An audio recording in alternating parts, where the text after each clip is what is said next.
Hey guys, welcome back to another episode where I'm going to show you guys how I'm going to install my Havelock wool inside my van. Now the benefits to having Havelock wool over all of the other insulations and other stuff that you can buy, it can manage moisture the best out of all of the insulation. I don't know all the details and specifications, but it's the best. Now it has great fire resistant capabilities, just like rock wool. And the other benefit to having Havelock wool over all of the other insulations is that it's got great sound insulation. So it'll deaden the sound of the outside world. So it'll be easier to sleep in here. It'll sound great when you're driving and all this fun stuff. So we're gonna get into it and we're gonna grab some insulation and we're gonna start shoving it into holes. Some of this already has some foam behind it, but not all of it. So we're gonna have to figure out how to shove it down. I'll probably grab like a dowel or something and carefully, piece by piece, start compressing some of it. Now you don't want it too dense. Now you can take a lot of this and like dense it up and really bunch it up, and then that's when it loses its insulation value. Now I've done insulating in the past for about 3 or 4 months professionally in houses, but we weren't allowed to use sheet wool. Oh, there's 2 beds here. Okay. So we'll probably double these up because I've got 3.5 inches of space, and these are like, they're only like 1 inch thick, maybe 2 inches thick in some spaces. So I might have to end up having some string and string it up here and then have it tied down just enough so that when I put the wall up, it compresses it just enough so it's not too dense, and up here it's not going to fall down while I'm installing it, etc., etc. So I'm going to rip some of these up.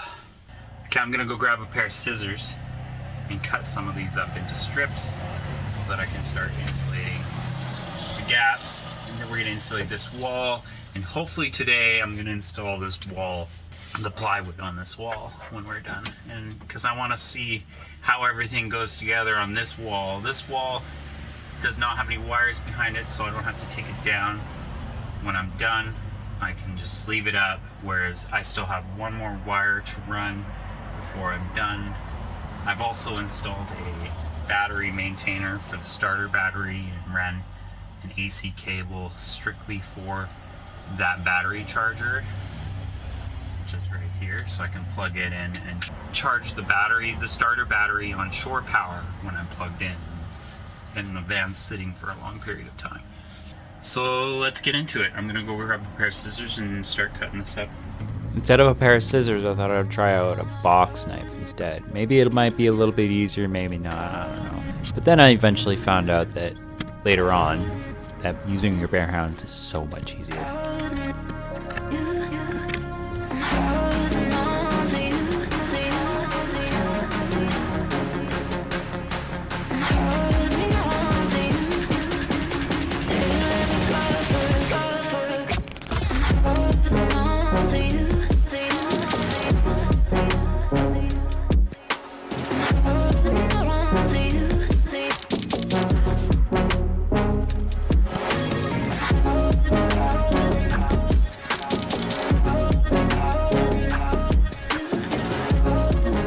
So this is pretty much what I'm doing. I'm just making sure everything's stuffed. I'm gonna put another layer here, another layer here, another layer here, and another layer here, kind of like this. And then I'm gonna stuff all these cracks on everything, both sides, up top, back bar, every single gap is getting some insulation. Kind of like this. This corner's finished, so the wood's gonna keep it all nice and protected and safe. And then we'll move on to the next project. So when I'm done doing this, I'll show you guys what it looks like. And then I'm gonna grab a piece of cardboard. I'm gonna put it in here, and I'm gonna mark out this wood cardboard, keep cutting it until it's nice and flat and flush. And then when I figure that out, I'll figure out if I need to put 2 boards in here or whether I'm gonna do a board all the way up to here and then finish it off from here up to the ceiling. I haven't measured it. We'll figure that out. Anyways, I'm gonna turn the camera off, and then when I get back, you guys can see the finished product. So I found the razor blade to be too difficult, but what I did find is that it's super easy to rip. So you just figure out what size you need, and then you just rip it until you need it. And there you go. Now you've got your perfect piece. If you want it thicker, you just go a little wider. Just rip small pieces at a time, and then it's done. You got your perfect piece. So that's how I'm doing it. I think that's the easiest way to do it. Alright, it actually went pretty well. It's pretty well done.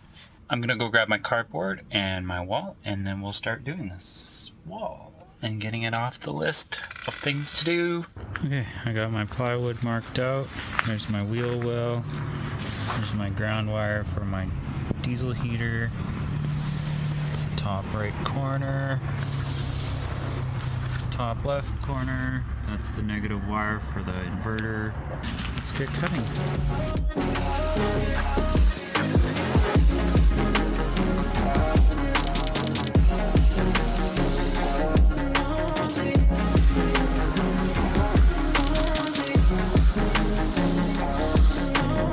All right, moment of truth. Let's see if this fits.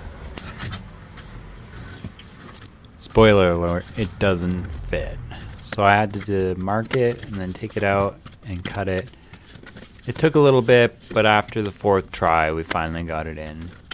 After I finally got it in the exact spot that I was comfortable with, I took it back to the sawhorses for a good stain with the water seal. Hey, so this is a little awkward. Things haven't really been working out as well between us, and I think it's time for both of us to kind of just move forward.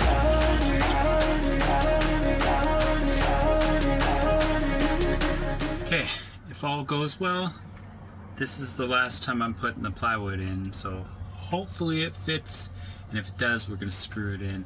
I made a few mistakes, but nonetheless, it's gonna fit. It should be fine. It's mostly gonna be covered by a cabinet that's gonna come out to like here almost, so it'll be fine.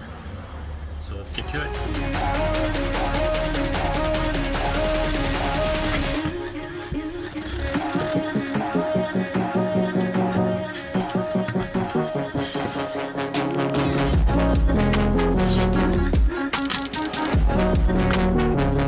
Here goes nothing for screw.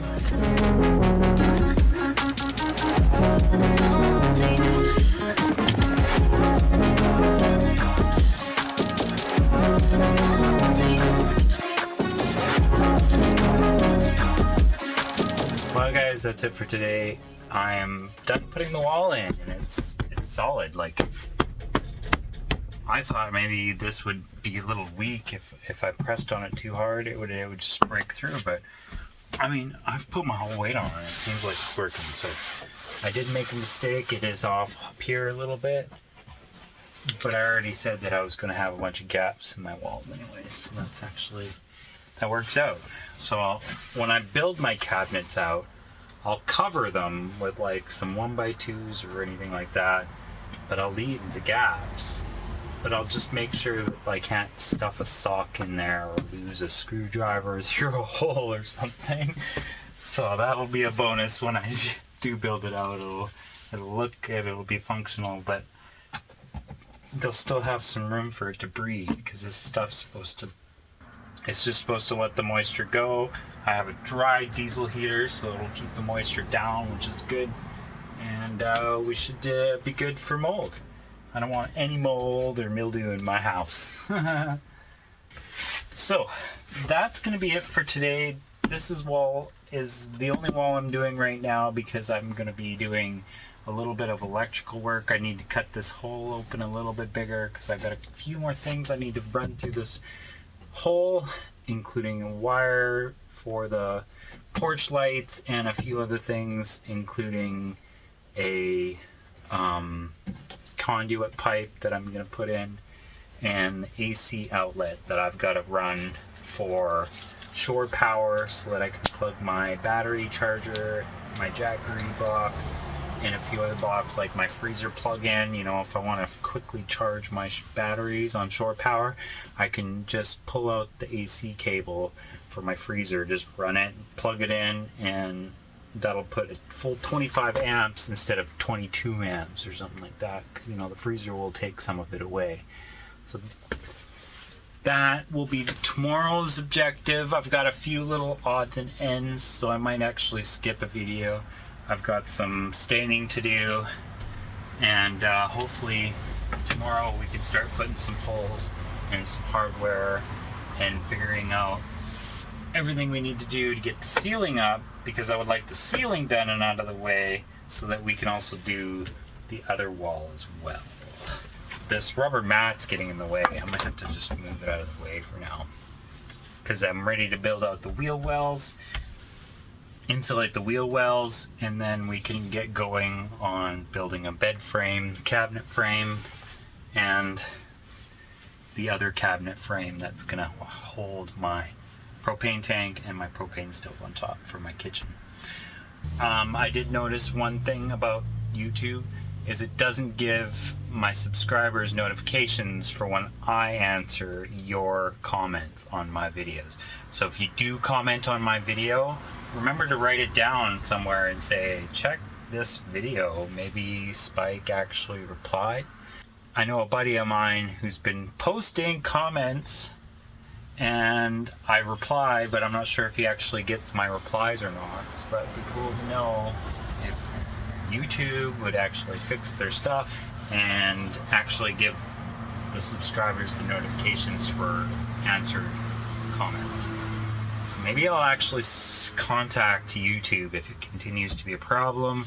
So thanks for watching, guys. Please like, comment, and subscribe, and I'll see you guys tomorrow. Peace out.